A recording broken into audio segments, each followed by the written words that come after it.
తులసీదాస్ గారికి భార్య అంటే ఇష్టమే. భార్యకు కూడా తులసీదాస్ గారు ఇష్టం. రోజు అస్తమానం కూడా అంటే ఈడేంటి భర్త అయిపోయి శనిగాళ్ళగా ఈడు పట్టుకున్నాడు అంటే అనుకునేది. ఒక స్నేహాలు లేవు, ధర్మం లేదు, ఏం లేదు.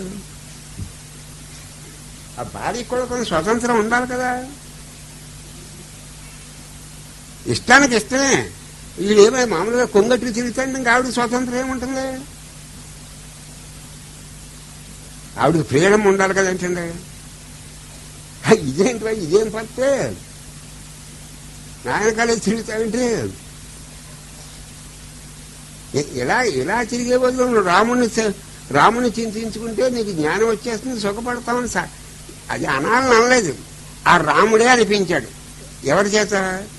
అప్పుడు ఆ మాట ఏ క్షణంలో ఏ నక్షత్రంలో అందరూ అంతకనే సడన్ గా భార్య మీద కోపం రాలేదు. భార్య అన్నది నిజం అన్నాడు అనుకున్నాడు. మళ్ళీ ముఖం తిరగలేదు, భార్య ముఖం చూడలేదు. అత్తోరి ఇంటికాడ ఉన్నాడు ఆ టైంలో. అత్తోరిల్లు చూడలేదు, అక్కడ చుట్టాలని చెప్పి వెనక్కి తిరిగాడు. మళ్ళీ ఆ ధ్యాస అంతా పోయింది. వాడికి ఏంటి పూర్వపుణ్యంలో ఉందాడికి ఏదో దోషం వల్ల చిన్న దోషం వల్ల అలా వచ్చింది పరిస్థితి. ఆడు తులసీదాస్ ఘాట్ కూడా ఉంది కాశీలో. అద్భుతంగా ఉంటుంది ఆ రామాయణం. చేపలు తినేటప్పుడు కొన్ని చేపలకు ముళ్ళు ఉండవు, ఎక్కడ ముట్టుకున్నా ముళ్ళు ఉండదు, అంతా మాంసం. తులసీదాస్ రామాయణం అలా ఉంటుంది.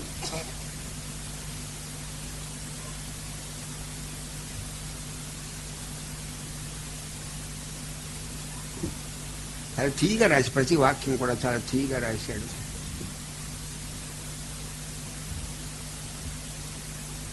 తులసీదాసి రామాయణం గాంధీ గారు చదివన్నాడు. ఈ ప్రేమికులు కూడా ఇలా ఉంటారా?